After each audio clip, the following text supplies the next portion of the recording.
टॉपिकला सुरुवात करून देऊ. ठीक आहे, टाइम नको वेस्ट त्याच्यावरती. आता प्रोफाईलचे रिक्वायरमेंट प्रमाणे English, Marathi, which one? English, Marathi, ठीक आहे. आपण ठीक आहे, हिंदीतून हिंदी आणि इंग्लिश मध्ये करू. ठीक आहे. Okay. So if I talk about, let's say accounting profile, accounting, it means in most, as I already told you, in most of the companies, they have a account payable, receivable, and order to cash profiles or job openings where they offer, including TCS, Infosys, Wipro, Centelli, Clerks. There are many more companies. Take Mahindra, they offer job opportunities for account payable, account receivable, order to cash, and financial reporting. At the moment, my target is not financial reporting. My target is account payable, account receivable, and order to cash. All right. So, with that said, if I talk about, see, first of all, try to understand it. So, what would be the requirement of job profile and how you can deal with it, right? Let's say you're applying for a accounting receivable profile.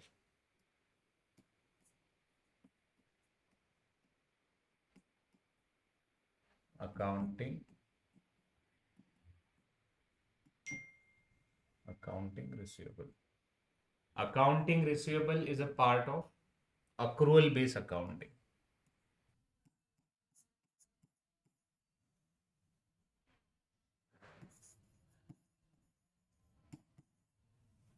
Accrual accounting or accruable accounting.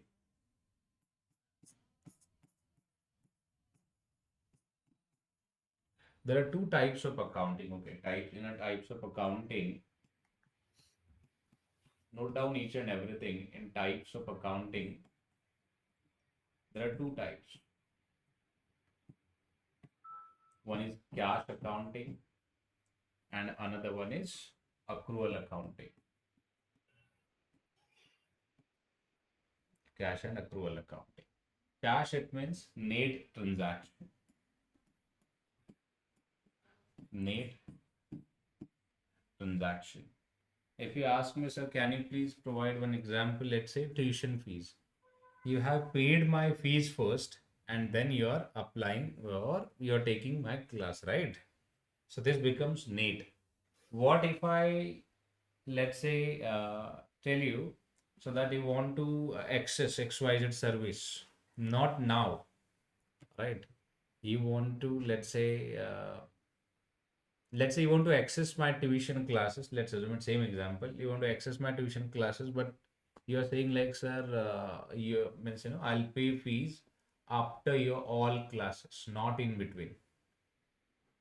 तो इसका मतलब क्या हुआ कि अगर 10 classes का fees अपना 10,000 है मान के चलिए, तो you are saying you will pay my fees after last session, not now. So it means जब भी मेरा पहला क्लास होगा तो उसका एक हजार करके अप्रूव हो जाएगा तुम्हारे अकाउंट में.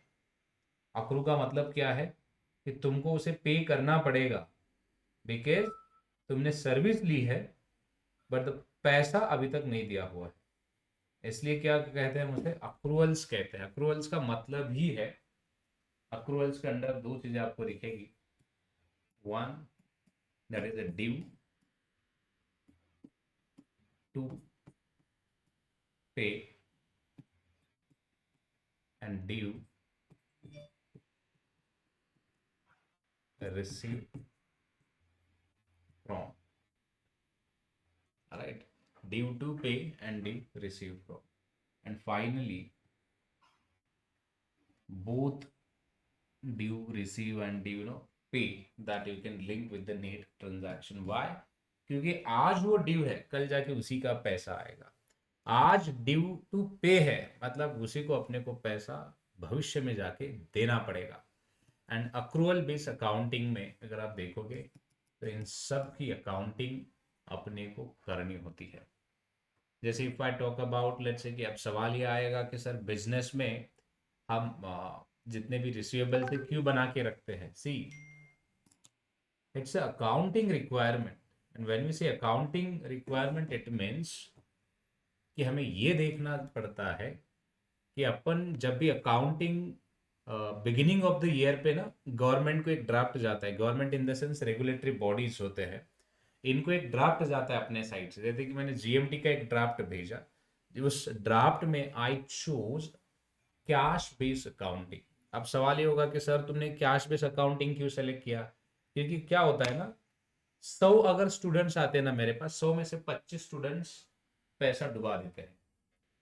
जैसे ही मेरे पास एडमिशन हुआ तो मैंने अगर बोल दिया मान लो कि ये मेरे अप्रूवल्स है, एंड उसके बाद 25 स्टूडेंट्स अगर बैड डेट में कन्वर्ट होते हैं, तो मेरे लिए तो वो वर्क ही है ना, तो इवेल्युएट करो, देन उनको बैड बैड डेट में कन्वर्ट करो, पूरा मतलब ये फालतू का प्रोसेसिंग करते बैठो। So why should I do it, why should I invest my time? तो मैंने क्या कर दिया, मैंने गवर्नमेंट को बताते समय कहा कि look, I am into education business and it is a highly possibility of highly defaulters और bad debt conversion of receivables. अब उसका मतलब क्या हुआ कि जो मेरे रिसीवेबल्स है ड्यू टू रिसीव का ड्यू रिसीव फ्रॉम है, फ्रॉम इन द सेंस कि मुझे जो पैसा आ रहा है, इसको लिखो कि पैसा आएगा,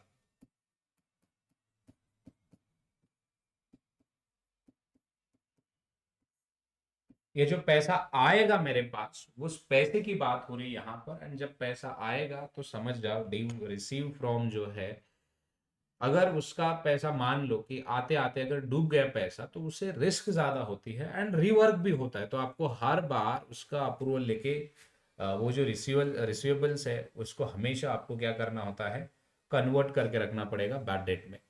तो मैं उतना काम क्यों करूं? तो मैंने मैंने अपने अकाउंटेंट्स को कहा एक काम करो, अपनी अकाउंटिंग नेट बेसिस पे रखो, कैश बेसिस पे रखो, जितना कैश आया उतनी ही फीस हम कंसिडर करेंगे, उतनी की ही अकाउंटिंग करेंगे। जितनी फीस हमें मान लो नहीं आई, ना उसको कहीं रिकॉर्ड करेंगे, ना उसको कहीं हाईलाइट करेंगे, क्योंकि पैसा ही नहीं आया, तो why should I record it? तो वो हो गया मेरा कैश बेस। कैश बेस में नेट का मतलब क्या है, अभी तुमने मान लो तुमने कहा कि सर तुम्हारे 10 सेशन में लेने वाला हो, 10 सेशन की फीस होती है 14,000, तो मैं 14,000 अपने बुक में रिकॉर्ड करूँ तो चलेगा? नहीं चलेगा ना, क्योंकि आप तो मुझे पर सेशन वाइज देने वाले हो। तो मेरा काम ये है so that I can record only 1400 for पर सेशन। तो वो हो गया कैश बेस। समझ में आया कैश बेस का मतलब? Yes, it's clear. क्या है? नेट ट्रांजैक्शन, अगर मैं पे करूं तो ही रिकॉर्ड करना है, अगर मुझे पैसा आता है तो ही मुझे रिकॉर्ड करना है। So that becomes cash basis transactions.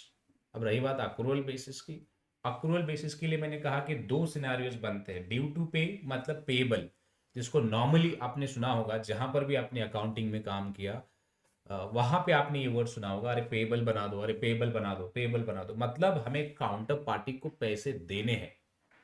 मतलब क्या है, काउंटर पार्टी को पैसे देने हैं। एंड ड्यू रिसीव फ्रॉम का मतलब है कि हमने सर्विस काउंटर पार्टी को दिया हुआ है। जैसे मान लो मैंने आपको क्लासेस दे दी है, रिकॉर्डिंग दे दी, सब दे दिया, अभी आप पैसे देने के लिए बोल रहे हो कि नेक्स्ट वीक में आप पैसा मुझे दोगे। वही पैसा जो भी आप मुझे दोगे आपके लिए पेएबल बनेगा, ड्यू टू पे बनेगा, और मेरे लिए ड्यू टू रिसीव या फिर ड्यू रिसीव फ्रॉम कि जो मुझे काउंटर पार्टी से पैसा आएगा वो बनेगा मेरे लिए। तो ये होता है accrual accounting. And in short accrual अभी भी अगर नहीं समझा तो और सिंपल वे में मैं उसे बोलूंगा,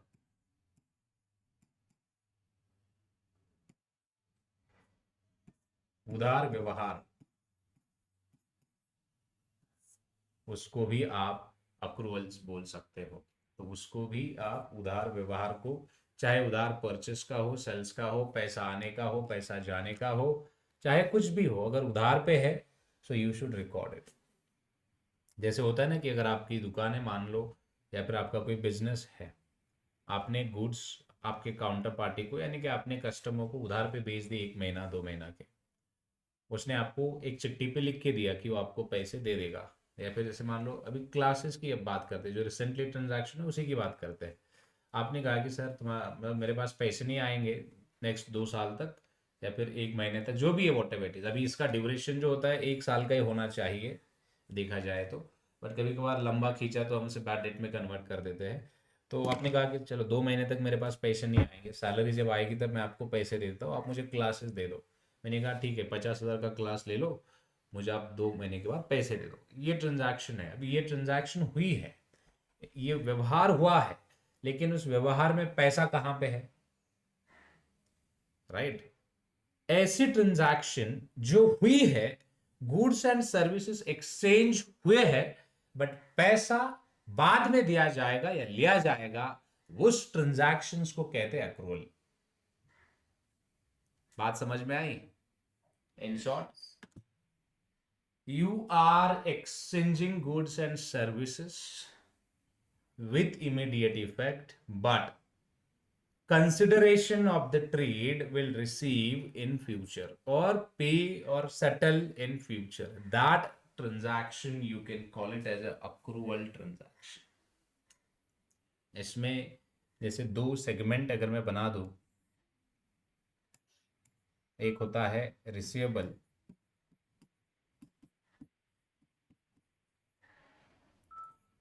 अभी रिसीवेबल क्यों आता है वो पहले समझते हैं अपन। रिसीवेबल की ही बात हो रही है, तो रिसीवेबल क्यों आता है पिक्चर में वो भी समझते हैं। अगर आप देखोगे, जैसे मैंने आपके बिजनेस की बात करी, if you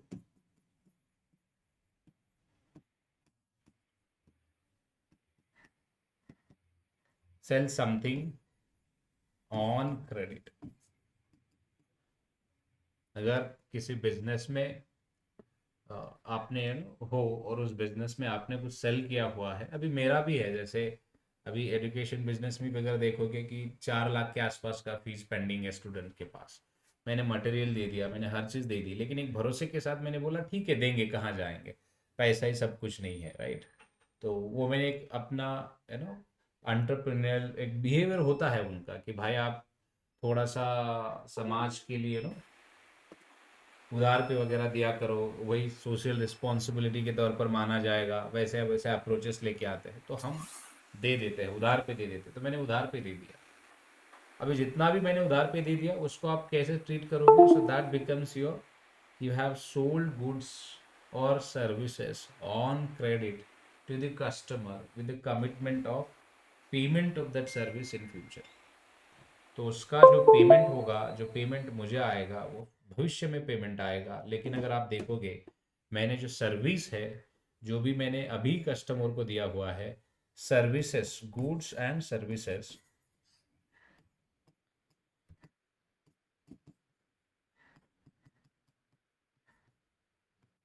exchange on the spot, but payment will settle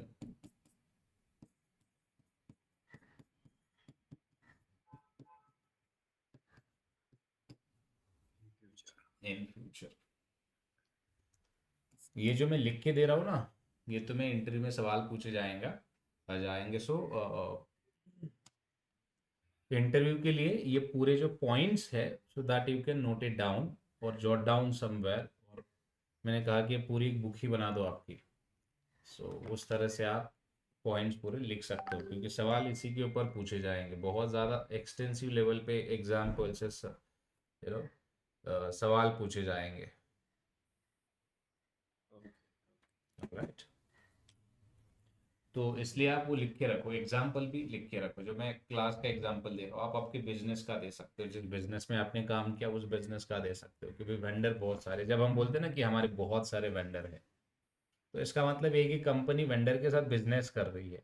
अगर कंपनी के सब वेंडर्स है मान लो, अभी बिजनेस के ट्रांजैक्शंस क्यों पिक्चर में आते हैं वो समझते हैं। अगर आपको ये समझा है कि अकाउंटिंग रिसीवेबल्स है क्या, अकाउंटिंग रिसीवेबल्स का मतलब है कि कंपनी ने अपने गुड्स एंड सर्विसेज एक्सचेंज किए हुए हैं, या फिर कंपनी ने क्या किया हुआ है, कंपनी ने बेच दिया है, अपने गुड्स एंड सर्विसेज को बेच दिया है, बट जो पैसा आना बाकी है वो भविष्य में आएगा, या फिर पैसा देना जो बाकी है वो भविष्य में दिया जाएगा, लेकिन उसकी अकाउंटिंग हमें करके रखनी पड़ती है, इसलिए रिसीवेबल्स पिक्चर में आते हैं। अब रिसीवेबल्स को लेकर और कुछ जो फैक्ट है वो भी अपन समझते हैं। जो रिसीवेबल्स होते हैं,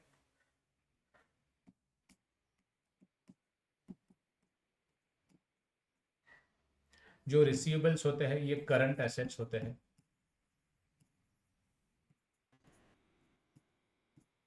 करंट एसेट्स होते हैं बिजनेस की, राइट। ये लिक्विड भी होते हैं,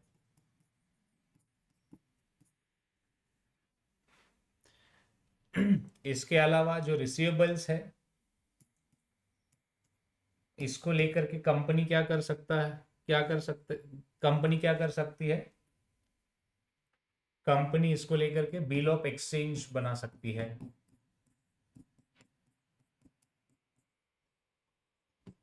बिल ऑफ एक्सचेंज का मतलब पता है ना,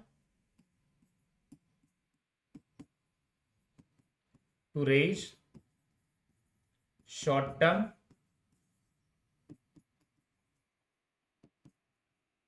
funding.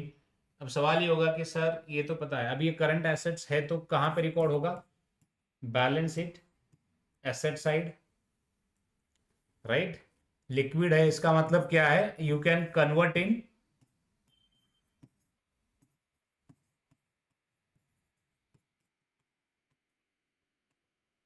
Convert in cash. And bill of exchange का मतलब क्या है ना, तो ये भी समझते हैं। Bill of exchange trade finance का पार्ट है।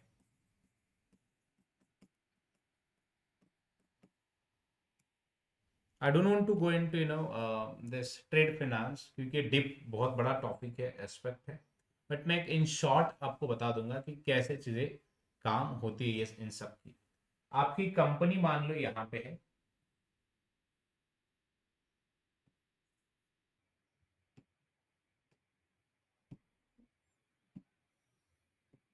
आपकी कंपनी का बिजनेस क्या है, क्लोथ्स, क्लोथिंग्स और टेक्सटाइल के सेगमेंट में आपकी कंपनी है। आपकी कंपनी के कुछ वेंडर्स है,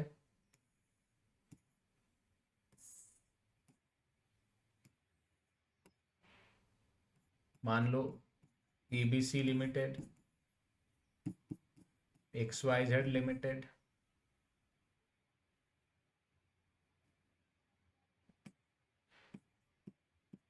ये ZB लिमिटेड कंपनी है, एंड ये CD लिमिटेड। अब ये कंपनीज है, ये हो सकता है कि इंडिविजुअल हो या इंस्टीट्यूशन हो, दैट्स फाइन। अब जरा सोचो, कंपनी ने क्या कर दिया ना, कंपनी ने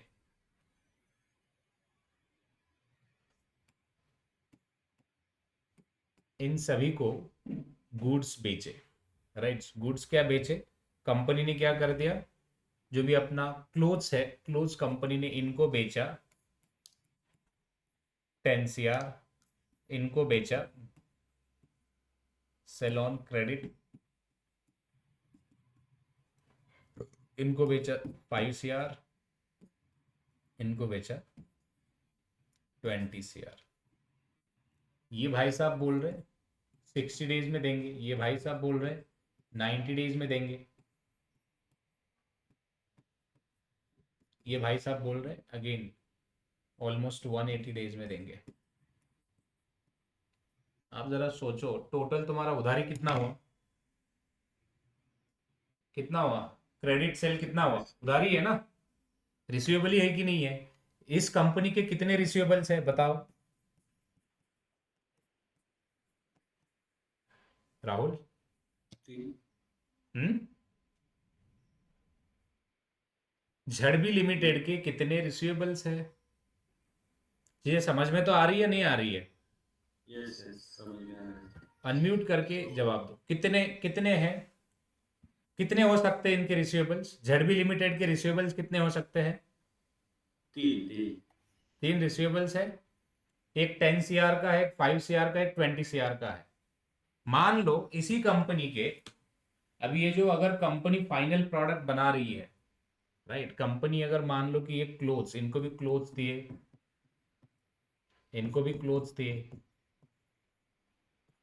इनको भी क्लोथ्स दिए, क्या इस कंपनी के भी जैसे हो सकता है A, C and D companies है, वेंडर है, जो कंपनी ने क्या कर दिया परचेज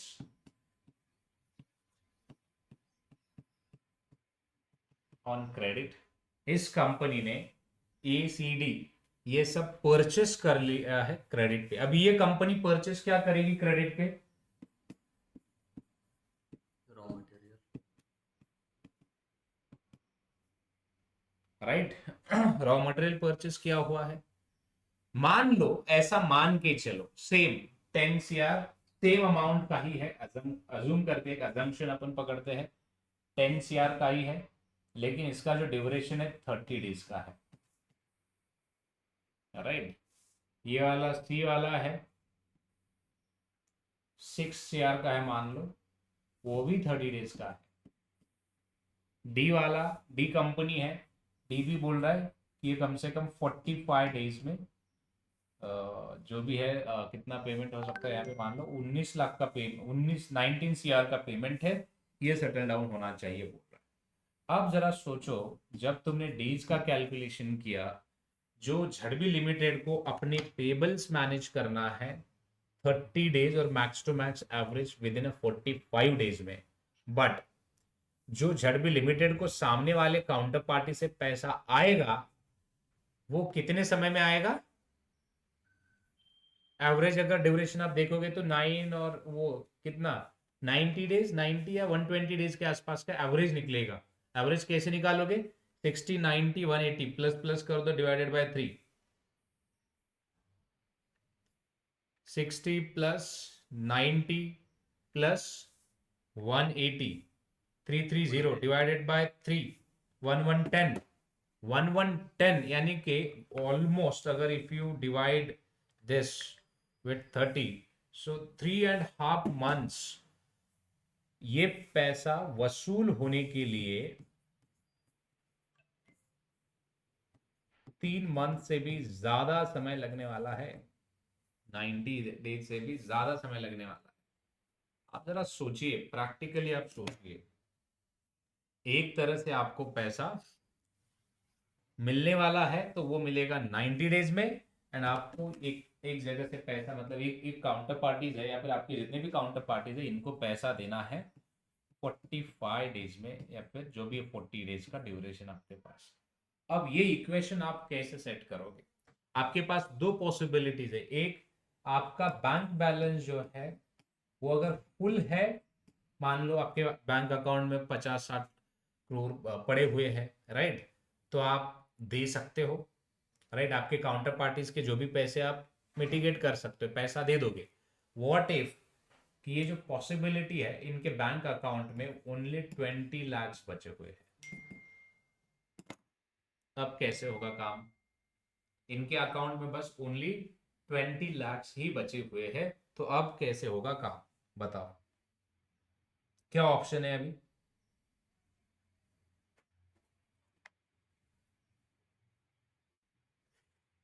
अभी क्या ऑप्शन है?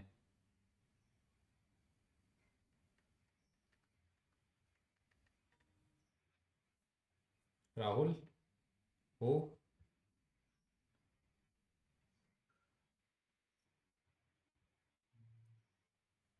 Letter of credit.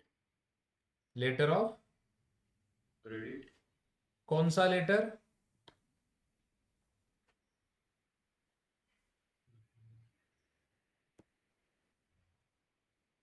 कौन सा क्रेडिट और कैसे?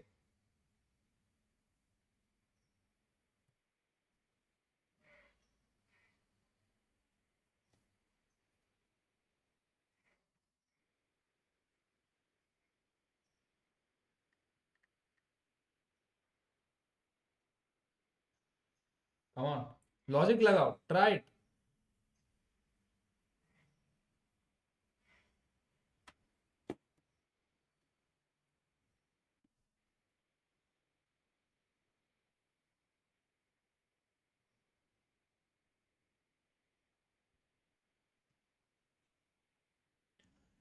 इसमें और एक टर्म्स है SBLC, जिसको हम कहते हैं कि stand by letter of credit.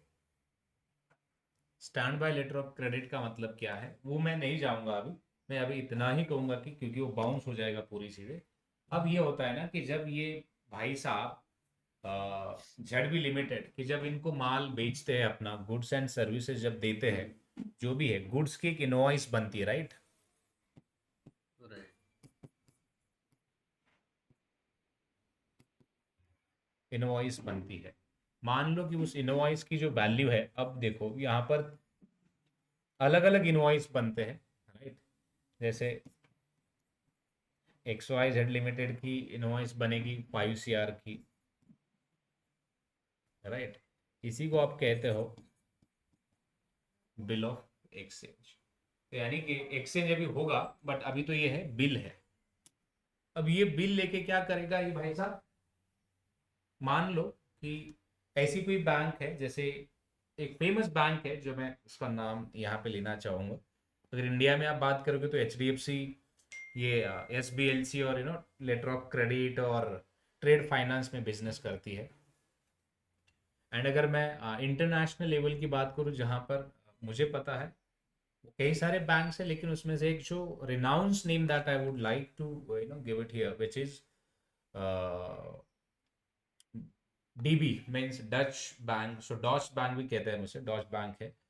तो उनका बहुत बड़ा सेगमेंट है जो ट्रेड फाइनेंस में काम करता है। DB ट्रेड फाइनेंस में काम करती है। तो आप अगर देखोगे ना, एक ट्रेड, ये कंपनी है, जैसे झड़बी लिमिटेड कंपनी है, वही कंपनी है, सेम कंपनी। उस कंपनी के पास डॉक्यूमेंट है अपना। कौन सा डॉक्यूमेंट्स है उनके पास?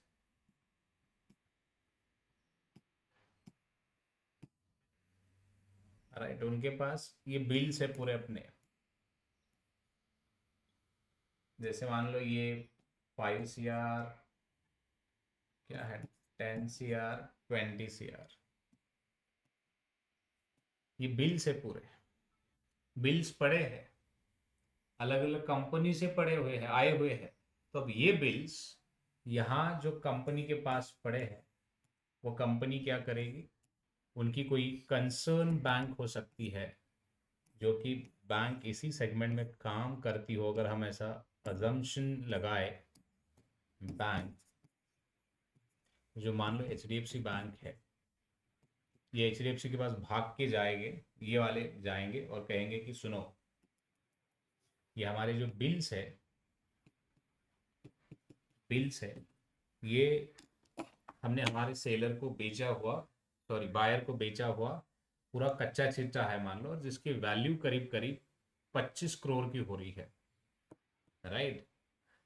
तो HDFC पूछेगा कि तो हम क्या करें फिर, अगर 25 करोड़ की हो रही है? तो ये कहेंगे कि काम करो, 25 करोड़ की वैल्यू हमें अपने क्लाइंट से मिलेगी। एक एवरेज ड्यूरेशन जो है 90 डेज का है, राइट? एवरेज ड्यूरेशन कितना है? 90 डेज का, जिसमें जितने भी बिल्स है उसकी रिकवरी हो जाएगी। तो आप क्या करिए, ये 25 करोड़ के अगेंस्ट हमसे मान लो 22 CR का पेमेंट करिए। इसमें हमने पूरा पकड़ लिया, रिस्क पकड़ ली, 1 करोड़ की, 2 करोड़ का आपका फायदा हो जाएगा, यानी कि आपको 90 डेज में 3 करोड़ का फायदा होगा। आप अगर परसेंटेज भी इसकी निकाल देते हो तो कितना फायदा होगा आपको? कम ऑन, 22, करीब करीब आपको 22% का फायदा होगा। 22% के रिटर्न आपको मिलेंगे।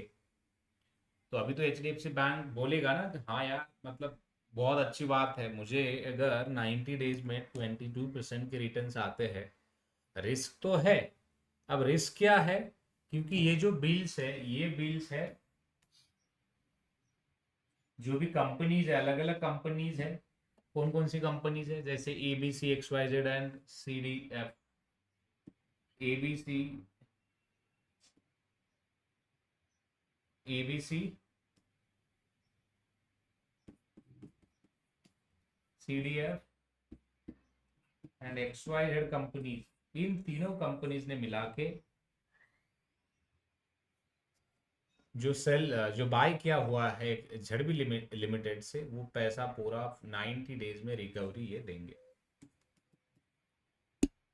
इसलिए अगर आप देखोगे तो जैसे मैंने कहा, किसी भी ट्रांजैक्शन में जाने से पहले हमारा पहला फोकस होता है रिस्क, एंड दूसरा होता है रिवॉर्ड। रिस्क का मतलब है कि अगर बैंक, मान लो HDFC बैंक एक agreed with the terms and offer funding on sales bills invoice, अगर सेल्स बिल्स इनवॉइस के ऊपर फंडिंग आती है तो वो कितनी मात्रा में होगी, कितने परसेंटेज में होगी। एंड आई एम श्योर कि इसका भी रिस्क एनालिसिस, रिस्क असेसमेंट होता होगा, क्योंकि विदाउट रिस्क असेसमेंट कोई भी बैंक अपने हाथ में किसी का कागज लेके फंडिंग नहीं करेगा। बैंक ऑलवेज अपनी रिस्क भी किसी के सर पे रख के ही बिजनेस करती है। इसमें जो समझने वाली और मज़ेदार बात यह है हमारे लिए कि जो पैसा आप देखो, अब जेडबी लिमिटेड अपनी जो ट्रांजैक्शन की चिट्ठी लेके HDFC बैंक के पास जाता है, और HDFC बैंक उनको 22 करोड़ का पेमेंट कर देता है। वही 22 करोड़ का पेमेंट ये अपने जो पेबल्स है उनको मैनेज करने के लिए यूटिलाइज कर सकते हैं। अब सवाल ये होगा कि सर अब यहाँ पे देखोगे झड़वी लिमिटेड के कम से कम 22 CR के ही पेबल्स है, एंड 22 CR के रिसीवेबल्स भी है। सॉरी 25 के है, मैं बात, जो पेबल्स है 25, तो 3 करोड़ का तो इनका लॉस है ना। तो एक्चुअली आप, हम सबको पता है कि जो पेबल्स होते हैं कम से कम होने चाहिए, जो रिसीवेबल्स होते हैं ज़्यादा से ज़्यादा होने चाहिए, तभी जाके बिजनेस को प्रॉफिट होगा। अगर पेबल ज़्यादा है, रिसीवेबल भी ज़्यादा है, बट दोनों मान लो इक्वली है, या फिर अगर पेबल ज़्यादा है तो बिजनेस देन रिस्क में है। भी मैंने एग्जाम्पल के तौर पर यहाँ पे लिया था कि ये ऐसे चीज़ें वर्कआउट करती है। कंपनी को अगर अपनी लाइबिलिटी देनी है तो कंपनी को अपने वेंडर से पैसा आना समय पे वो बहुत ज़्यादा ज़रूरी हो जाता है। एंड यही अभी तुम्हारा इसी में काम होता है, किसमें, जो भी कंपनी के लिए तुम ट्राई करोगे तुम्हारा काम यही होता है। अगर तुम मान लो TCS में काम करते हो और TCS झड़बी लिमिटेड के पेबल्स या फिर रिसीवेबल्स मैनेज करके देने वाला है, तो आपके पास ये जो पेबल होते हैं, जो बिल्स होते हैं, उसकी पे डेट, उसका एक्सचेंज कब हुआ, एक्सचेंज डेट, उसका सेटलमेंट डेट, क्लेम कब आ रहा है वो क्लेम डेट, क्योंकि ये क्लेम यानी कि पेमेंट क्लियर होने तक, ट्रांजैक्शन क्लियर होने तक पूरे काउंटर पार्टीज पिक्चर में रहेंगे। एंड जब पूरे काउंटर पार्टीज पिक्चर में रहेंगे तो ये अपना ही काम है ना कि भाई चीज़ों को सही तरह से देखना, परखना, वैलिडेट करना, कंफर्म करना, कम्युनिकेट करना, ताकि कंपनीज अपने पेबल्स एंड रिसीवेबल्स सही तरह से मैनेज करे। नए नए अगर ट्रांजैक्शन है तो उस ट्रांजैक्शंस को रिकॉर्ड करना। अगर कोई ट्रांजैक्शंस मान लो हो गई, अभी ट्रांजैक्शन हुई, तो उस ट्रांजैक्शंस को क्लोज करना, ओपन नहीं रखना। अगर नई ट्रांजैक्शंस आई तो उस ट्रांजैक्शंस को ओपन करना अपने इंटरनल अकाउंटिंग प्लेटफॉर्म और सिस्टम में। तो ये सब काम आपका पेबल या रिसीवेबल के अंडर आता है। एंड ये काम में अगर थोड़ी सी भी चूक हो जाती है, हमने अगर गलत पेबल या फिर गलत कुछ भी अगर हमने रिकॉर्ड कर दिया मान लो, तो ये फिर डायरेक्टली अफेक्ट करता है तुम्हारे एसेट को। एंड एसेट को अगर अफेक्ट करता है तो आप सबको पता है एसेट या लाइबिलिटीज या फिर जो भी हो वो बैलेंस शीट में आते हैं।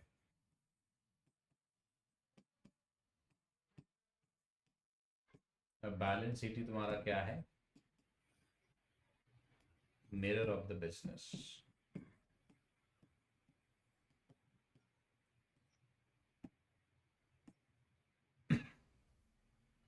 तो ये जो रिसीवेबल्स का मैनेजमेंट है बहुत सही से होना चाहिए। एंड वही रिसीवेबल्स होते हैं आगे जाके बैड डेट में कन्वर्ट होते हैं।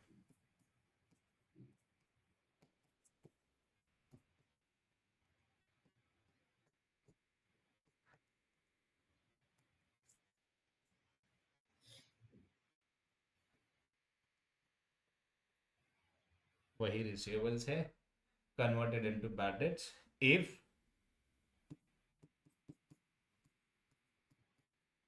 Not receivables.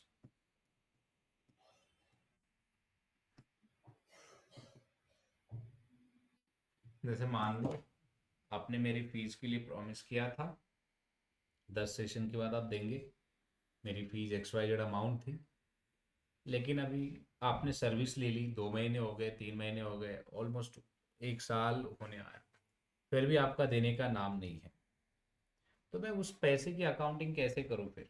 क्योंकि बिगिनिंग में तो मैंने रिकॉर्ड करके रखा था ना, बिगिनिंग में मैंने उसको रिकॉर्ड करके रखा था, एसेट के तौर पर मैंने कंसिडर किया था। लेकिन अगर वही एसेट्स एसेट से अगर मान लो मुझे पैसा आने ही नहीं वाला है, अगर मुझे कुछ आने ही नहीं वाला है, तो मैं उसको कंटिन्यूअसली कैसे कैरी करूँ? कंटिन्यूअसली कैसे लिखूँ मैं उस चीज़ को? कंटिन्यूअसली कैसे आगे लेके जाऊँ मैं उस चीज़ को? तो वो कंसर्न है ना बहुत बड़ा। तो इसलिए अगर तुम्हारे रिसीवेबल्स विद इन 1 ईयर में रिकवर नहीं होते हैं, तो इसका मतलब ये है कि तुम्हें उसको बैड डेट के तौर पर कन्वर्ट करके भी आगे चलना पड़ेगा। अगर आते हैं बैड डेट, अगर रिकवर होता है तो well and good, if not then you can treat that bad debt as loss.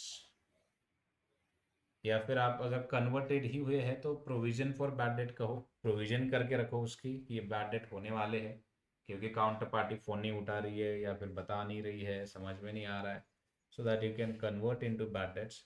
अगर बैड डेट्स में मान लो बैड डेट से भी अगर रिकवरी आती है तो दैट्स गुड, देन वो तो bad debts convert into income तो अच्छी बात है। तो फिर पैसा तुम्हारा कैश इनफ्लो बढ़ेगा। जैसे होता है ना कि एक मेरे साथ ही किस्सा हुआ, स्टूडेंट ने सर्विस ली, उसके बाद 1 साल तक गायब हो गया, 1 साल के बाद देखा तो उसने पैसे पेमेंट कर दिए और थैंक यू लिखा बस।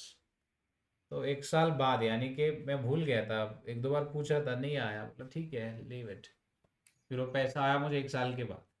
तो जो मेरा बैड डेट मैंने बैड डेट के तौर पर अगर लिखा भी होगा अपने बुक में कि भाई इस बंदे ने पैसे नहीं दिया, तो भी नेक्स्ट मंथ जाके, सॉरी नेक्स्ट ईयर या फिर जब भी पैसा आएगा, वो तो बिजनेस का इनकम ही है, तो इनकम के तौर पर आप फिर उसे रिकॉर्ड कर सकते हो। जब किसी भी बैड डेट की रिकवरी होती है तो वो प्रॉफिट एंड लॉस अकाउंट के अपन इनकम साइड में लिखते हैं। किसी भी बैड डेट की, किसी भी बैड डेट की अगर वो डेट कंफर्म हो जाता है, तो वो डेट अपन P&L के डेबिट साइड में लिख देते, क्योंकि लॉस है, लॉस आया हुआ है, बिजनेस को लॉस हुआ है। उस तरह से जो रिसीवेबल्स है, रिसीवेबल्स को हम करंट एसेट्स कहेंगे, वो लिक्विड होते हैं, वो बिल ऑफ एक्सचेंज के लिए यूज़ किए जाएंगे to raise short term funding, जो हमने एक एग्जांपल देखा।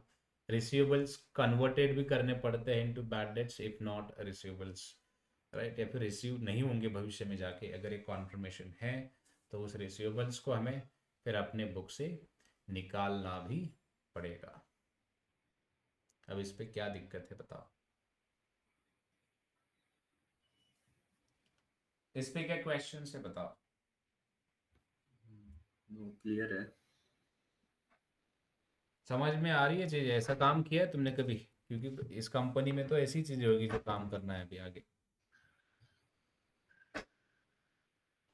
कोर अकाउंटिंग मतलब यही है।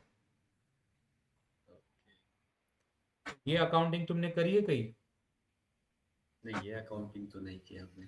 डायरेक्टली हम सिस्टम में वेंडर पे आउट्स एंड और वो सब देखते थे। हाँ, जब सिखाते हैं ना हम यही सिखाएंगे, लेकिन जब आप कंपनी में करोगे ना, जो आपने किया था वही करोगे।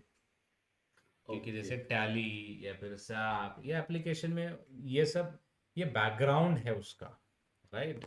अभी इंटरव्यू में सवाल बैकग्राउंड के ऊपर ही पूछे जाएंगे। सिस्टम में कैसे करते हो ज़्यादातर पर सवाल कोई पूछता नहीं है, क्योंकि हर एक कंपनी में अपने अपने अलग अलग सिस्टम्स हैं, अपनी अपनी अलग अलग चीज़ें हैं।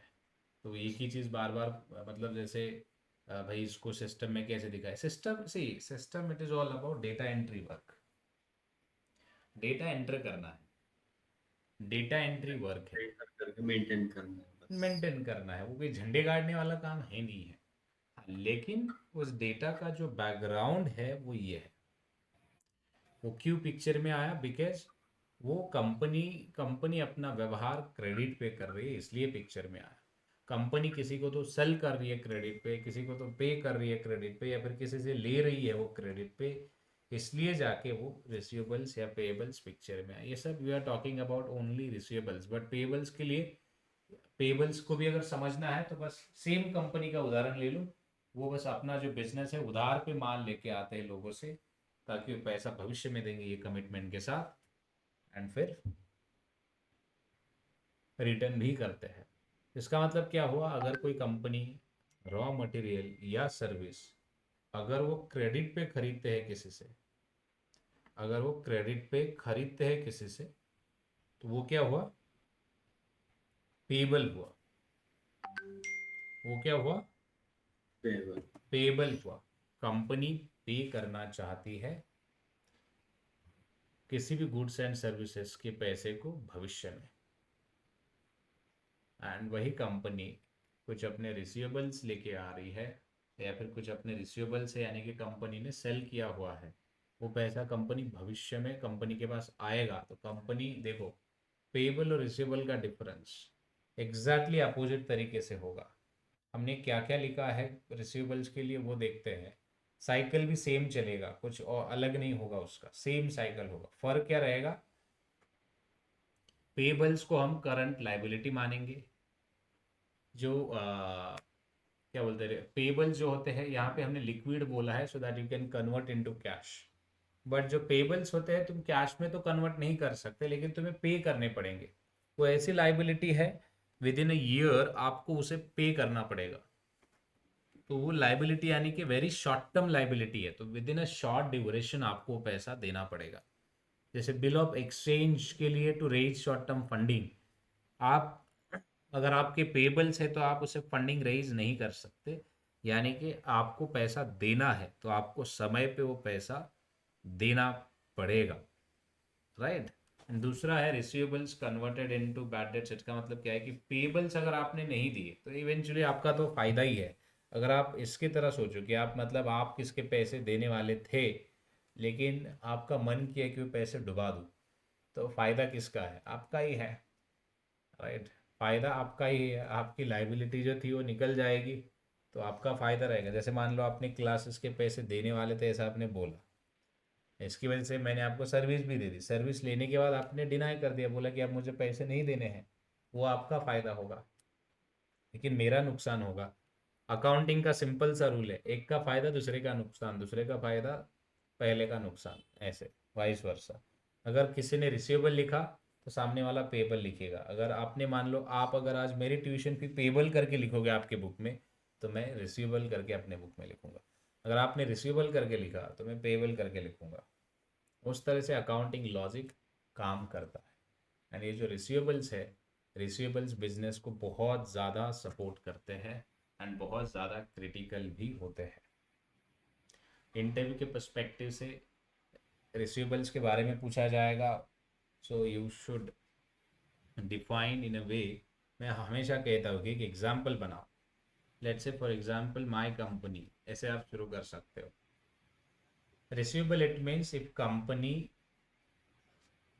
sell any goods and services on credit to the vendors or counterparts, so that credit amount becomes receivable, where that vendors or counterparts will commit that they'll make a payment of goods and services in future, right? तो वो पैसा company अपने book में, so my company will record that transaction as a receivable, right? And same receivables that will record it to the asset side of balance sheet, because receivables will be highly liquid, and apart from that, the receivables will treat as a current assets of the business.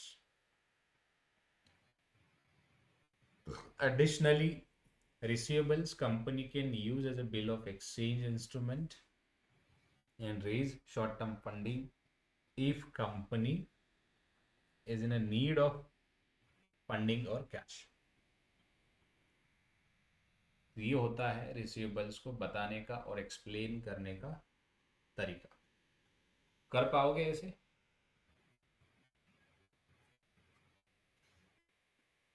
Come on Rahul, नींद तो नहीं आ रही है ना तुम्हें? नहीं नहीं नहीं।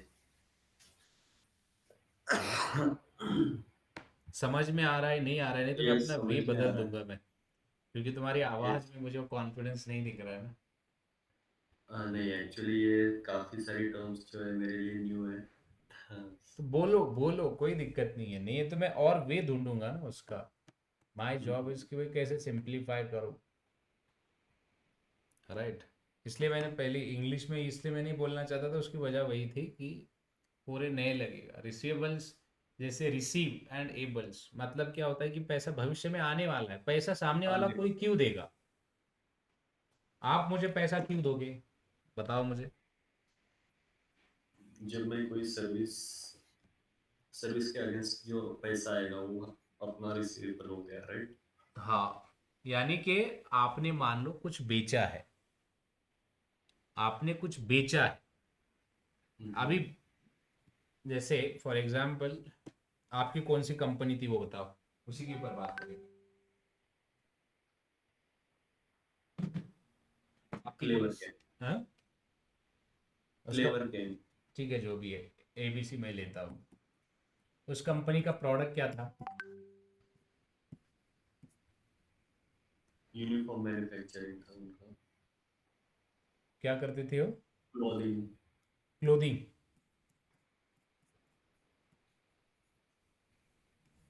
ये प्रोडक्ट था।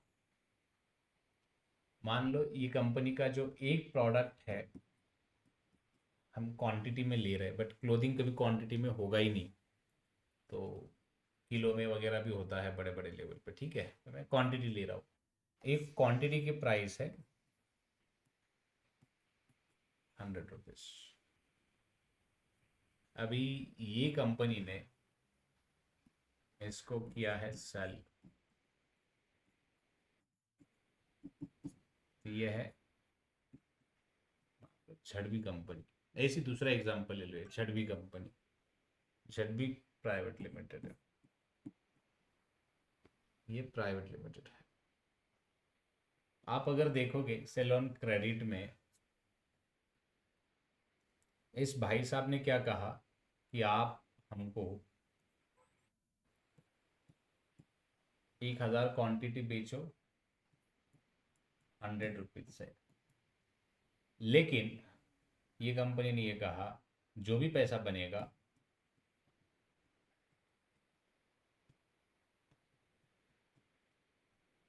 Will pay in future.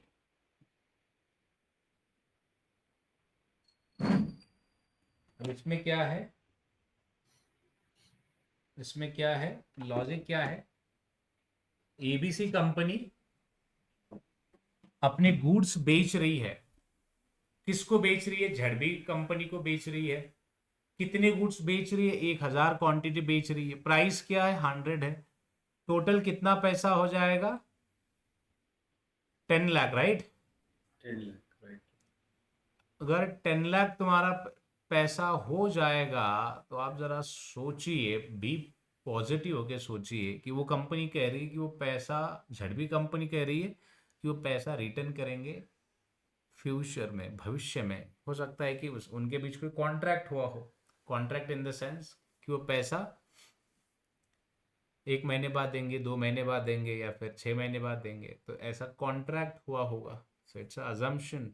And जब कॉन्ट्रैक्ट हुआ होगा, ये जब पॉसिबिलिटी है, तो समझने वाली बात ये है इसमें कि झड़बी लिमिटेड को अपने पेबल्स क्रिएट करने पड़ेंगे। एंड वही on a contrary, ABC company क्या कहेगी कि भाई देखो, हमने तो माल बेचा हुआ है, सामने वाली कंपनी ने प्रॉमिस किया हुआ है कि वो हमें पैसा देंगे। कब देंगे? डेट भी उसमें डिफाइन होगी। तो वो कहेंगे कि आजकल तो क्या होता है ना, आजकल तो भाई वो चेक पेमेंट देना पड़ता है, यानी कि आप पेमेंट मत करो, लेकिन आप चेक दे दो। पहले कागज के चिट्ठी पे होता था ना ये, तो अब बैंक ने क्या कर दिया, या फिर गवर्नमेंट ने क्या बोला कि आप चेक दे दो। चेक अगर बाउंस हो गया, मान लो चेक मतलब वो पक्का वादा जैसे हो गया। अब अगर तुमने गलती से किसी को चेक दे दिया, मान लो, एंड अगर समय पे तुमने अगर पेमेंट नहीं किया उस चेक का, तो 6 महीने की आपको जेल की सजा होगी, चेक बाउंस हुआ तो। मतलब उस तरह का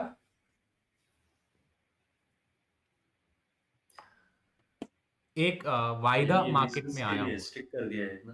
हाँ हाँ, क्या हुआ? ये चेक चेक वाला। हम्म। सो ये बिजनेस के लिए इतना स्ट्रिक्ट हो गया है। Yes. After 6 month chill. Okay. Not only business, ये तुम्हारे और मेरे लिए भी है। अगर तुमने मुझे चेक दे दिया एंड अगर चेक वो बाउंस हो गया, तो समझ जाओ कि तुम्हें 6 महीने की जेल होगी।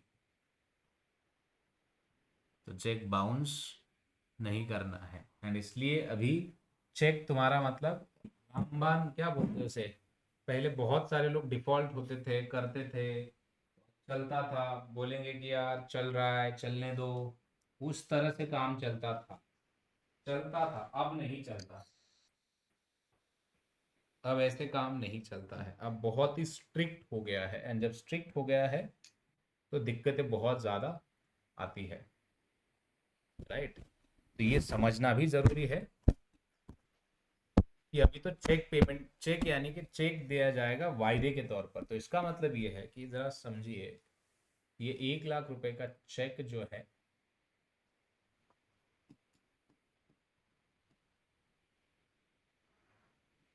1 लाख का चेक जो है, ये झड़वी ने इनको दे दिया। इसके ऊपर उन्होंने डेट डाली, कहा कि ये चेक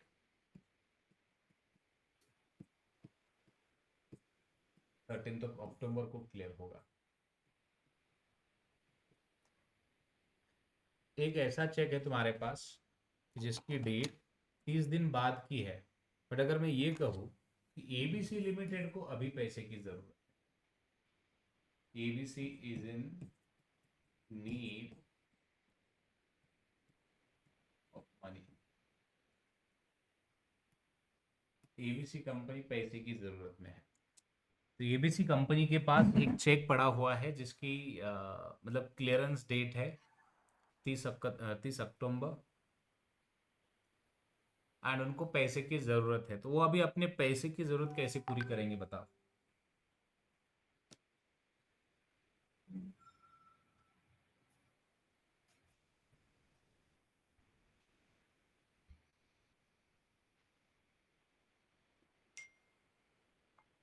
बताओ।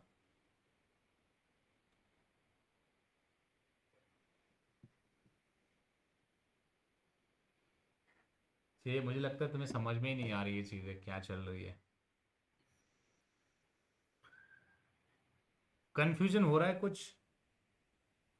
नहीं, कंफ्यूजन तो नहीं है। हम्म। ये सब समझ में आ रहा है, लेकिन अभी चलो जो ठीक आप है, पूछ रहे थे कि मैं हाँ। कुछ और सवाल पूछूंगा, I don't want to touch the topic. तुम्हारा अकाउंटिंग का मतलब ट्रैक रिकॉर्ड कैसे रहा है? अकाउंटिंग कॉमर्स ही बैकग्राउंड है ना? यस। कॉमर्स ही बैकग्राउंड है, अकाउंटिंग का कैसा क्या मतलब अकाउंटिंग को लेकर क्या अप्रोच रहा है? ठीक ठाक? एवरेज। ठीक ठाक। समझ में नहीं आता था कॉलेज में भी? नहीं। इसलिए तुम्हारा साइलेंस दिख रहा है, समझ में आता है वो। अकाउंटिंग के बगैर तो यहाँ पे कुछ नहीं होता, पत्ता भी नहीं हिलता है। जो अगर तुम कह रहे थे ना कि जो यही फील्ड में अगर जॉब चाहिए तो यही अकाउंटिंग होती है यहाँ पर पूरी। ये तो जो तुम्हारी वाइफ जो अकाउंटिंग करती है ना, वो तो इससे कॉम्प्लेक्स है, उसको हम फंड अकाउंटिंग कहते हैं। ये तो नॉर्मल वाली अकाउंटिंग है, नॉर्मल वाली में ही ये सब बैकग्राउंड है। अभी यहाँ पर देखोगे एबीसी लिमिटेड को पैसा उधार पे लेना पड़ेगा, या फिर जो उसके पास चेक है ना, उस चेक को बैंक के पास गिरवी रख के बैंक से फंडिंग रेज करनी पड़ेगी। राइट। तो वैसा है।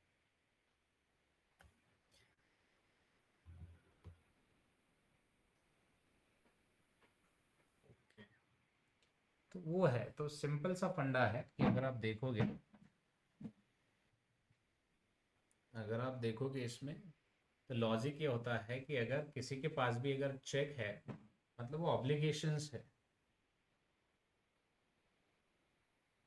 एंड अगर वो ऑब्लिगेशंस है तो उस ऑब्लिगेशंस को ही आप बैंक के पास जाओ ये चेक लेके। एबीसी क्या करेगा, बैंक के पास जाएगा, एक्चुअली में जाएंगे ये लोग, ऐसे नहीं कि मैं कुछ कहानी मनगढ़ंत बना रहा हूँ।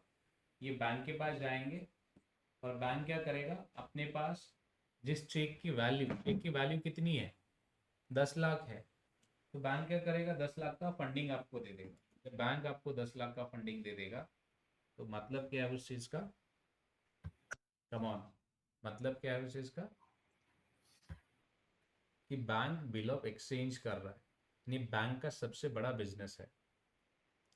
ये तुम खुद भी कर सकते हो, कई सारे ऐसे प्लेटफॉर्म्स है, आप भी अलग अलग कंपनियों के बिल्स आप ले सकते हो, आप अलग अलग कंपनियों के बिल्स ले सकते हो अगर आपको लग रहा है, क्योंकि वहां पे ना ये बिल ऑफ एक्सचेंज बहुत बड़ा मार्केट है।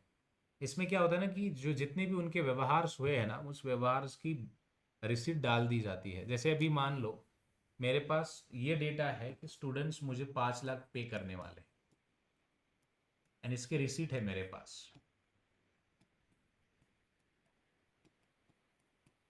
और अभी मुझे पैसों की ज़रूरत है, मेरे पास तो पैसा है नहीं है, बट ये स्टूडेंट्स ने कहा है कि ये पैसा नेक्स्ट 30 डेज में देंगे। तो मैं पैसा, ऐसा सोचो ना कि पैसे की ज़रूरत आप पूरी कैसे कर सकते हो, क्या वे हो सकते हैं। अब मेरे पास 5 लाख के स्टूडेंट्स की फीस का डेटा है कि जो 5 लाख मुझे आएंगे, और मुझे अभी पैसों की ज़रूरत है, लेकिन स्टूडेंट्स तो आने वाले 30 दिन में पैसा देंगे, लेकिन मुझे तो पैसे अभी चाहिए ना। तो मैं अभी कैसे पैसे उठा सकता हूँ मार्केट से, वो बताओ। अभी मैं मार्केट से पैसे कैसे उठा सकता हूँ। वही बिल ऑफ एक्सचेंज, जो बैंक के पास अपना रिसिप्ट बता के। हम्म। तो बैंक पागल तो नहीं होगा ना कि जैसे भी आया रिसीट और दे दिया, बैंक भी तो कुछ करेगा। राइट। क्या करेगा,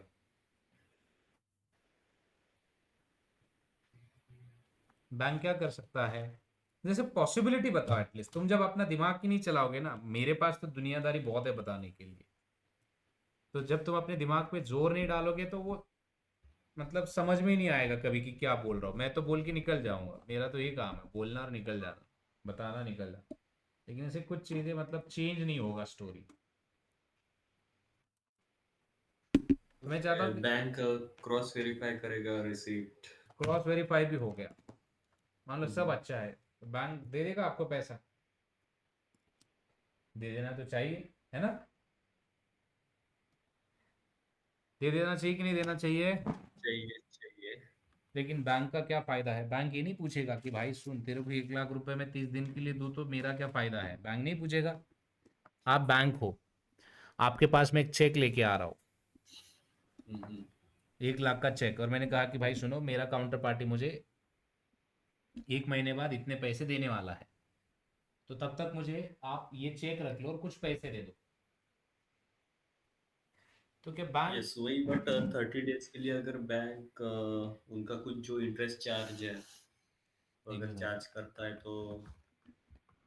यस इंटरेस्ट चार्ज करता है, लेकिन यहाँ पर जो ज्यादा तौर पर चीजें होती है ना, इंटरेस्ट की जगह ये क्या करते हैं ना कि उस चेक के ऊपर डिस्काउंट कर देते हैं। वो क्या करेंगे, डिस्काउंट करेंगे। डिस्काउंट कैसे, मान लो कितना, 1 लाख का चेक है या 10 लाख का है, 10 लाख हो रही थी अमाउंट शायद, 1 लाख ही हो रही थी ना, हाँ, 3 हो रही तो 1 लाख ही हो रही थी। अच्छा, 1 लाख ही हो रही थी, हमने गलत एक लिखा लाख था। 1 लाख चेक की अमाउंट के ऊपर बैंक क्या बोलेगा, सुनो आप ये देख लो कि हम क्या करेंगे, आपको 90,000 देंगे, अगर मंजूर है तो बोलो। आप बोलोगे कि ऐसे क्यों, बैंक बोलेगी भाई सुन मेरी भी तो रिस्क है ना, अगर कल तेरा काउंटर पार्टी डिफॉल्ट हो गया तो हम तेरे पास तो नहीं आएंगे, हमको तो उसे वसूल करना पड़ेगा, राइट। तो हम रिस्क ले रहे, तो रिस्क का पैसा भी होगा कि नहीं होगा, तो आपको होगी हाँ ठीक है फिर ले लो। तो बैंक क्या करता है, आपको आपके बिल को डिस्काउंट के ऊपर लेता है, तगड़े डिस्काउंट के ऊपर लेता है, बहुत सारे यहाँ पर डिस्काउंट चलते रहते हैं अलग अलग, एंड उस तरह से काम किया जाता है। डिस्काउंट करने के बाद जो भी है 90,000 आपको आ जाएंगे। आपको फिर वो जो चेक है बैंक के पास देना पड़ेगा। फिर वो बैंक वेट करेगा चेक का, एंड जब सामने वाली काउंटर पार्टी बैंक को पैसा देगी, तब वो जो बैंक है, बैंक को पैसा 1 लाख रुपए आएगा, यानी कि बैंक का इस केस में 10,000 रुपये का नेट नेट प्रॉफिट है। आपको 90,000 मिल जाएंगे, जो आप 90,000 में जाके फिर से आप बिजनेस कर सकते हो। ये मार्केट जो है बहुत बड़ा मार्केट है। ये मार्केट बहुत सारे बिजनेसेस की प्रॉब्लम रिजॉल्व करता है, बहुत सारे बिजनेसेस। अभी मैं बता दूं, मुझे 10 लाख रुपए की फंडिंग की ज़रूरत है, क्योंकि मैं बिजनेस एक्सपैंड करना चाहता हूँ।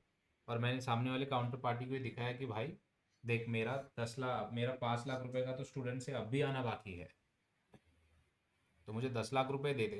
तो बिजनेस में पोटेंशियल है। उसने बोला कि वो लीगल डॉक्यूमेंट्स कहाँ पे इस पे दिखाओ। मैंने दिखाया वो चीज़, तो उसको पता चला, तो उसने बोला ठीक है मैं 10 लाख देने के लिए रेडी। तो ये होता है पावर। जो रिसीवेबल्स होते हैं ना, रिसीवेबल्स की पावर बहुत ज़्यादा होती है। रिसीवेबल्स की पावर बहुत ज़्यादा होती है बिजनेस में। रिसीवेबल्स ही है जो तुम्हारी इनकम में कन्वर्ट होने वाले है, राइट। रिसीवेबल्स ही है जो बिजनेस के इनकम में जाके कन्वर्ट होने वाले। अब इतना सब डिस्कशन होने के बाद इस पे जो सवाल बनेगा अकाउंटिंग एंट्री के ऊपर बनेगा। अगर तुम्हारे पास मान लो रिसीवेबल है, एक बार में चीज़ें नहीं समझेगी। अगर आज नहीं समझ रही है चीज़ें तो नाराज मत होना, क्योंकि ये प्रैक्टिस भी करनी पड़ेगी, चीज़ें समझनी भी पड़ेगी। और जब तक नहीं समझेगी चीज़ें तो काम नहीं होगा, करियर में ग्रोथ ही नहीं होगी। ऐसा सीन है। कॉलेज में भी ध्यान नहीं दिया, यहाँ पर भी ध्यान नहीं लगा, तो फिर तो ऐसा है कि फिर जाके कोई और ही फील्ड देखनी पड़ेगी। फिर ऐसी कोई ढूंढनी पड़ेगी कि जो जिसमें आता हो चीज़ें, राइट। राइट। तो यहाँ पर जैसे अभी कंपनी क्या करती है ना, कंपनी जब अपने बुक में मान लो एबीसी, एबीसी लिमिटेड है, एबीसी लिमिटेड है। अभी एबीसी लिमिटेड के आप अकाउंटेंट हो।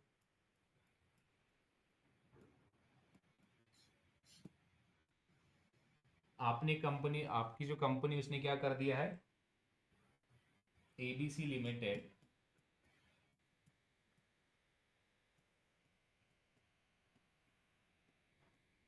sold goods worth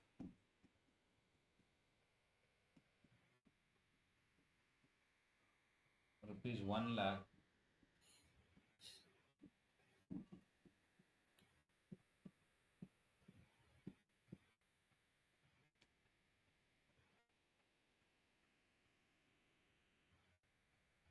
ABC Limited sold goods worth of ₹1 lakh on credit of 30 days to the, let's say, ZB Limited।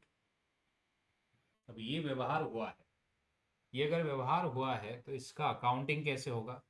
Come on, ये व्यवहार है तो ये अकाउंटिंग कैसे होगा? लॉजिक लगाओ।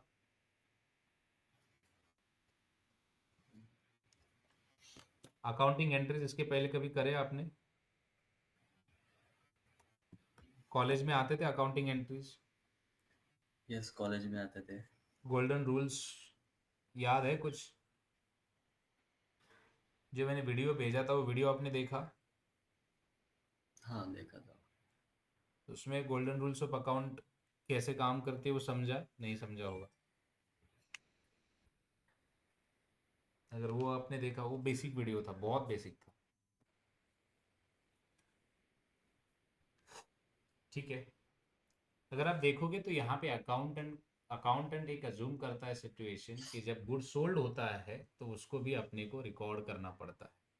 एंड एबीसी लिमिटेड क्या करेगा, अपने बुक में, ये बुक है उनका, अपने बुक में एक रिकॉर्ड क्रिएट करेगा। ये रिकॉर्ड ऐसे होगा,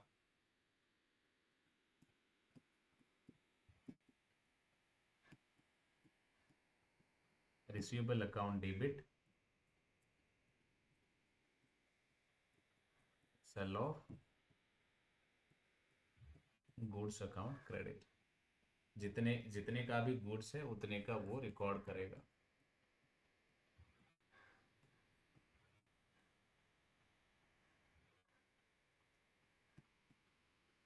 एंड जब जब झड़बी लिमिटेड जब पैसा रिटर्न करेगा, झड़बी limited when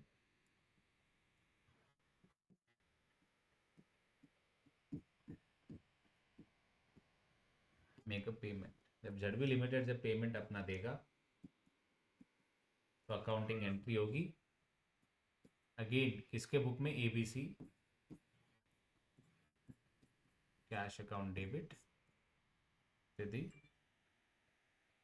receivable account credit, receivable निकल जाएंगे बिजनेस से।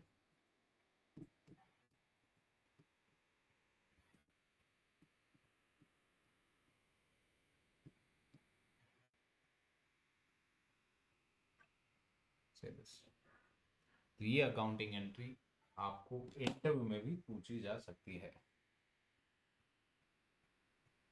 तो इस तरह से अकाउंटिंग करनी होती है, इस तरह से प्रोफाइल्स आते हैं।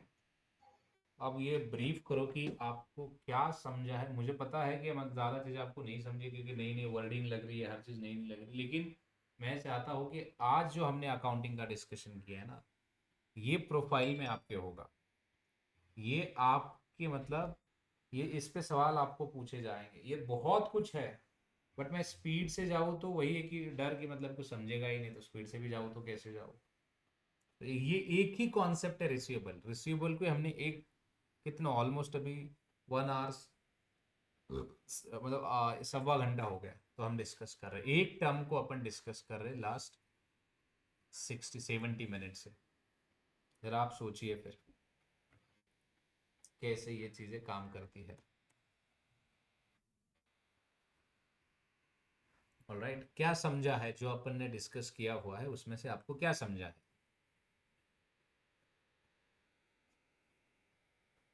यस, टोटली जो रिसीवेबल के बारे में, क्या है रिसीवेबल्स? जो भी कंपनी ने सर्विस या गुड्स सेल किया है, सो जो पेमेंट आना है रिसीवेबल के अंडर है।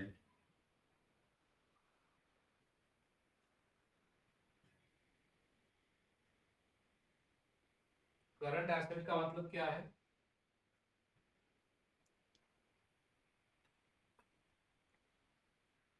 ऐसे। जो आप, मैं बोल रहा था ना कि ये रिसीवेबल्स करंट एसेट्स का पार्ट है, इसका हम्म। मतलब क्या है?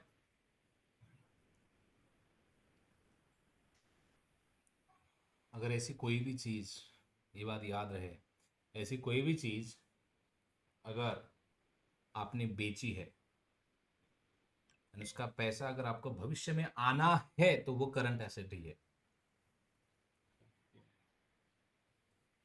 जैसे मान लो आपने 1 करोड़ रुपए बैंक में डिपॉजिट किया और बैंक का इंटरेस्ट पेमेंट आपको 70 लाख आने वाला है, या फिर मान लो 7 लाख आने वाला है, तो वो भी क्या है? क्या है वो? करंट एसेट्स ही है। करंट मतलब अभी आने वाला है पैसा। अगर विद इन 1 ईयर के फ्रेम में, मतलब 12 मंथ्स के फ्रेम में आपको अगर कुछ भी आता है आपके जेब में, तो आपके लिए एसेट होगा। मैं अभी कुछ भी कह रहा हूँ इसमें, कुछ भी मतलब कुछ भी, जिस जहां तक आपका इमेजिनेशन जाता है वहां तक लेके जाओ, चाहे जो कुछ भी आ जाए वो सब पूरा एसेट है। उसका ड्यूरेशन बस। लोन अमाउंट किस में आएगा? कौन सा? इफ अगर लोन कंपनी अगर लोन लेती है। तो वो करंट लाइबिलिटी हो, अगर शॉर्ट टर्म लोन है तो वो भी बैलेंस शीट में रिकॉर्ड होगा। ओके। वो भी बैलेंस शीट में रिकॉर्ड होगा, लेकिन फर्क है ना, ये लाइबिलिटी मतलब लोन लिया तो तुमको देना पड़ेगा कि नहीं देना पड़ेगा? देना पड़ेगा। हाँ, तो वो फर्क है।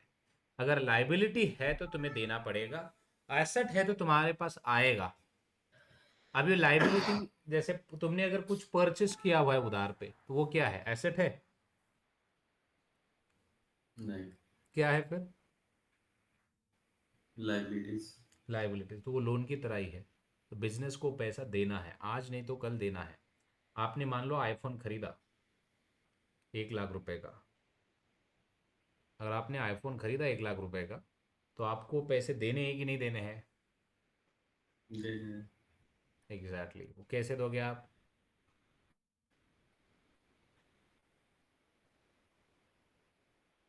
प्रॉफिट होने के बाद। तो इसलिए तो आप वेट कर रहे हो ना। आप जब भी उधार पे चीज लेते हो तो आप ये हमेशा ये अज्यूम करते हो कि मुझे भविष्य में पैसे आएंगे तो मैं रिटर्न करूंगा। ये होता है प्रिडिक्शन। तब जाके लाइबिलिटी पे होती है। तो वैसे ही सामने वाला, जब आप सामने वाले को कुछ बेचते हो ना, तो वो भी भाई साहब वही बोलेगा ना, थॉट प्रोसेस, कि भाई देखो मेरी सैलरी आएगी 30 तारीख को, तो मैं आपको मेरे आपके जो भी पैसे हैं आपको मैं 30 तारीख को रिटर्न करूंगा।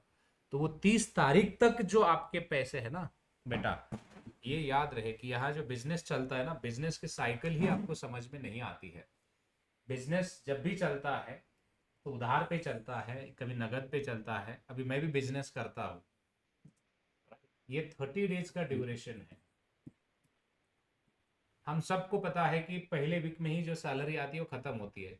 अगर आप सैलरीड हो, सैलरीड हो आप, तो वही बोलोगे कि मंथ एंड में ही आपके पैसे मैं दे सकता हूँ, मंथ एंड में ही मैं आपको पैसे दे सकता हूँ। लेकिन आपने मान लो कि एक आईफोन है, यहाँ पे परचेस किया आपने, एक आईफोन है यहाँ पे परचेस किया, जो डेट है,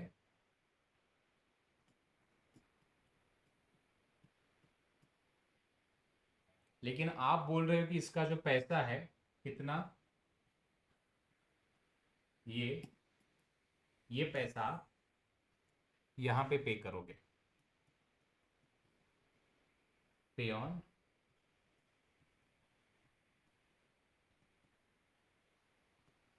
इसको क्या समझोगे बताओ, क्या समझ में आया इसे?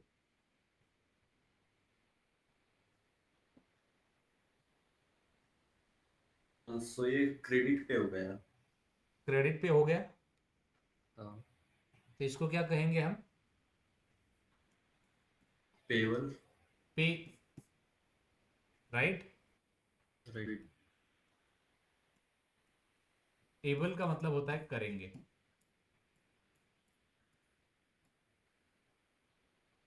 पे, पे का मतलब है देना।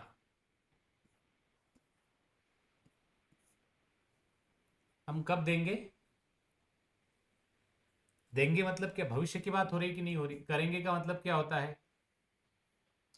Yes, in future. Right, in future. हम क्या करेंगे इन फ्यूचर? पेमेंट। पेमेंट करेंगे। तो अगर इन फ्यूचर पेमेंट करेंगे तो मैं अकाउंटिंग यहां पे कर रहा हूं।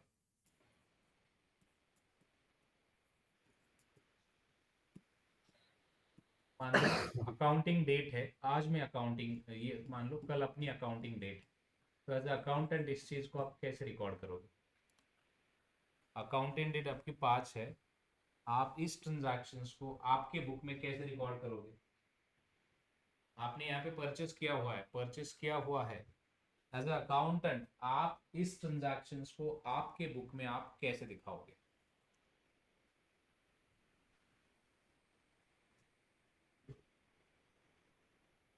Come on.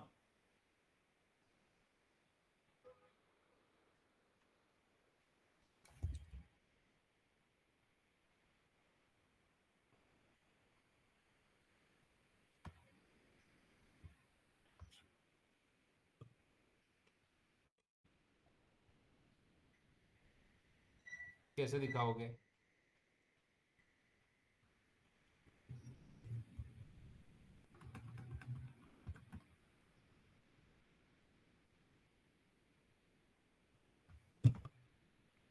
Through out the class में अगर अगर आप मैं बताता रहो, अगर आप कोशिश नहीं करोगे ना, दिक्कत ये होगी कि आपको समझेगा ही नहीं। मैं तो क्या, सिलेबस समझाने के मेरे पास 10 तरीके हैं, मैं ख़त्म कर दूंगा जो भी है 2 सेशन, लेकिन आपको उससे कुछ वैल्यू ऐड ही नहीं होगा। आपको सोचना है, ये बिजनेस है, बिजनेस है। आपने जो भी काम किया हुआ है ना उसको भी जरा यहाँ पर लेके आइए, काम रिलेवेंट ही है। आपको सोचना है कि बिजनेस 100 लोगों को उधार पे बेच सकता है, 100 लोगों से उधार पे खरीद सकता है, 100 लोगों को ये कह के काम पे रख सकता है कि उनको भविष्य में सैलरी देगा। तो उन सबकी अकाउंटिंग कहीं ना कहीं होगी कि नहीं होगी? होगी। ओके। पे करना है, पे भविष्य में करना है, लेकिन सर्विस तो आज मिली है ना, परचेस ये जो मोबाइल आप आज मिल रहा है ना आपको, ये तो आज मिल रहा है आपको, लेकिन पैसा आप भविष्य में दोगे तो उसको कैसे रिकॉर्ड करोगे? सिंपल है कि ये बिजनेस की लाइबिलिटी है, लोन की तरह है ये। लोन जब लेते हो तो देना है ना, लोन में ये होता है कि आपको पैसा आज आ रहा है, आप चुकता भविष्य में करोगे, लेकिन ये प्रोडक्ट आज आपको आ रहा है, लेकिन पैसा तो आपको इसका भविष्य में ही चुकता करना है। तो ये है लाइबिलिटी, इसको कहते हैं पेएबल। एंड इस लाइबिलिटी को आपको भविष्य में पे करना है, तो इसकी अकाउंटिंग कैसे होती है? Purchase iPhone, account debit, payable account, payable account. ये कब होगा एंट्री आपका? ये होगा एंट्री आपका 5/10 को होगा। एंड देन 13 को जब पैसा आप एक्चुअली दोगे, कैश जब आपके बुक से निकल जाएगा 10 को, तो आपकी एंट्री होगी पेएबल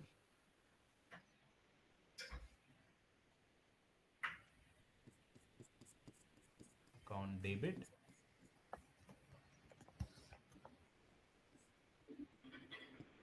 कैश अकाउंट क्रेडिट। नहीं तो अगर आप ऐसे अकाउंटिंग नहीं करोगे तो आपके पास, देखो अकाउंटिंग सीखने का मैं एक तरीका बताता हूँ। मैं साइंस बैकग्राउंड का रहा हूँ, मेरा कोई अकाउंटिंग का बैकग्राउंड था ही नहीं, लेकिन अगर आज मैं दुनिया को अकाउंटिंग पढ़ा सकता हूँ, तो अकाउंटिंग समझने के लिए पहले उसके पहलुओं को समझे। बिजनेस के पहलू क्या कहते हैं कि आप लोगों से पैसा लेते हो, आप लोगों से गुड्स उधारी पे लेते हो, आप लोगों को गुड्स उधारी पे बेचते हो, आपकी सर्विस उधारी पे आप बेचते हो। ऐसे कई सारे आप ट्रांजैक्शंस आप अलग अलग लोगों के साथ करते हो, तो उसका हिसाब किताब रखना ही अकाउंटिंग है। उसका हिसाब किताब रखना ही अकाउंटिंग है। अकाउंटिंग में कॉम्प्लेक्स क्या चीज है? प्लस और माइनस ही है पूरा, कोई ऐसे तगड़ा कैलकुलेशन है ही नहीं है। यहाँ पे भले हजारों लाखों करोड़ों की बात होती है, कोई कॉम्प्लेक्स ट्रांजैक्शंस नहीं है। यहाँ पर सिंपल सा है, इनवॉइस आती है, उसकी अकाउंटिंग करनी है, इनवॉइस के ऊपर अमाउंट लिखी गई है, 1000 रुपए का बिल है, वही 1000 रुपए की बिल की अकाउंटिंग करनी है, राइट। तो ये चलो, मुझे लग रहा है कि तुम्हें डाइजेस्ट नहीं हो रहा है टॉपिक, तो मैं टिप्स बता देता हूँ। थोड़ा सा तुम्हें मेहनत करनी पड़ेगी, और थोड़ा सा नहीं, मुझे लग रहा है कि तुम्हें ट्वेल्थ बस स्टैंडर्ड की काफी मेहनत है, प्रैक्टिस। यस। 12th स्टैंडर्ड का बुक तुम्हें रेफर करना पड़ेगा, ओके। और उसमें कई सारी जो फाइनल अकाउंटिंग चैप्टर है ना, वो आपको देखना पड़ेगा। मुझे लग रहा है बहुत ज़्यादा एक्सटेंसिव लेवल पे देखना पड़ेगा। तो आपको आज के बाद ना आपका एक जो देखने का, यानी कि चीज़ों को देखने का नज़रिया है, वो आपको बदलना है। तो पहले तो आपको सोचना है कि आपके जेब से क्या जा रहा है। आप मतलब बिजनेस हो, आप मतलब क्या हो? बिजनेस हो। आप एक बिजनेस हो। आपको ये सोचना है आपके जेब में क्या आ रहा है, आ रहा है, राइट। आपकी जेब से क्या आ रहा है, उसमें दो ही चीजें होगी, एक तो एसेट्स, दूसरा होगा इनकम। इनकम का मतलब क्या है? सैलरी। एसेट्स का मतलब क्या है?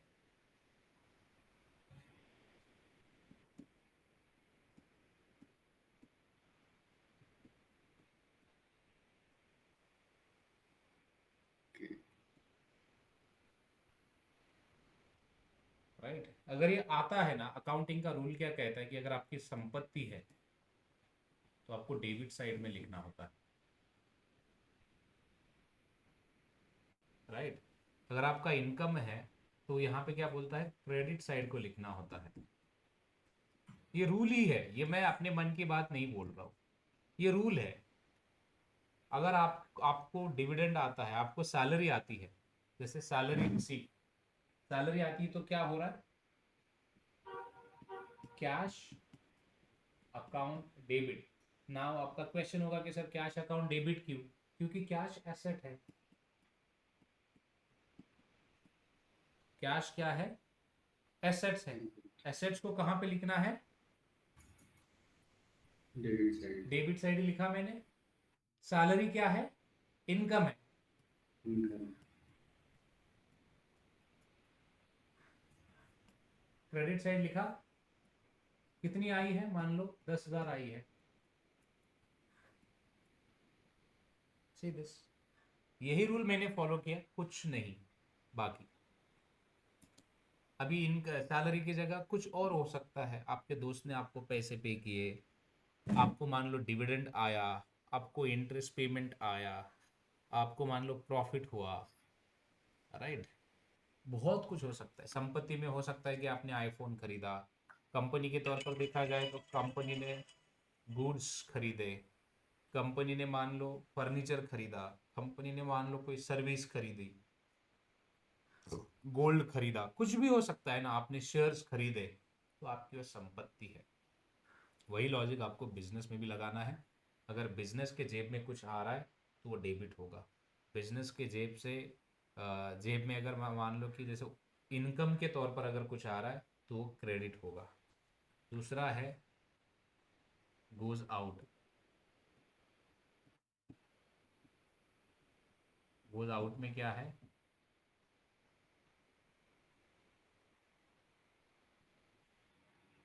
Business, expenses.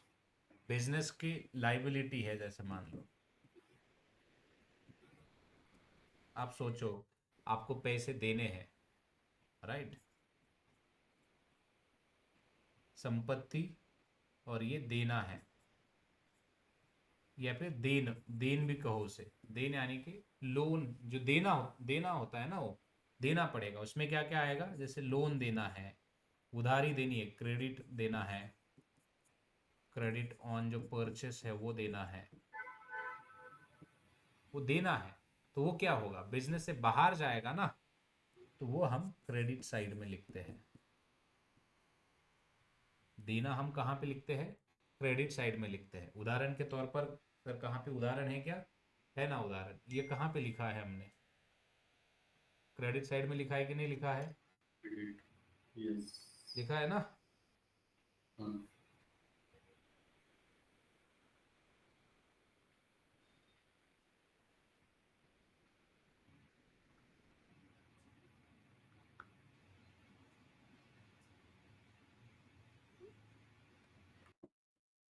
ऑलराइट। एंड अगर आप देखोगे, जैसे मैंने कहा कि ये लेन देन की बात हो रही है, लोन की बात हो रही है, अब उधार के क्रेडिट की बात हो रही है, तो क्रेडिट साइड होगा।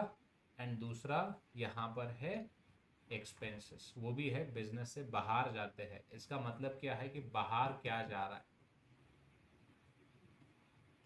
आपके जेब से पैसा कब बाहर जाएगा, आपके जेब में पैसा या कुछ कब आएगा, ये अंदर आना,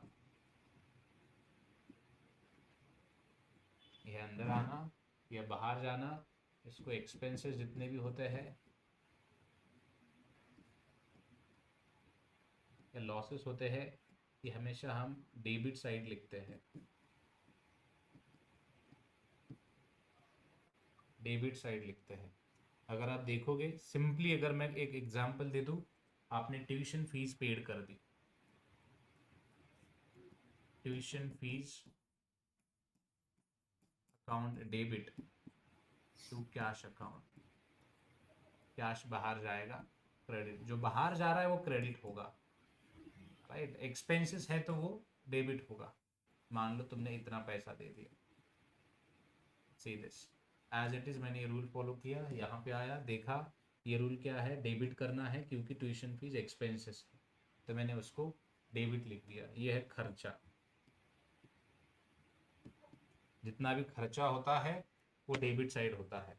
तो ये लिख के ले लो, एंड मुझे ऐसे 100 एग्जाम्पल आप क्रिएट करके दिखाओ यही लॉजिक के साथ। ये इसका स्क्रीनशॉट ले लो अभी। यस। इसके ऊपर खुद के उदाहरण ले लो कि लास्ट 1 महीने में आपके जेब से क्या गया है और आपके पास क्या आया है, वो डेबिट क्रेडिट सही से मुझे करके बताना। कम से कम 100 बार, 100 एंट्रीज करना अलग अलग। चाहे आपने इन्वेस्टमेंट करी हो, चाहे आपने खर्चा करा हो, चाहे कुछ भी करा हो, पूरी चीज़ें आपको कंसिडर करना है।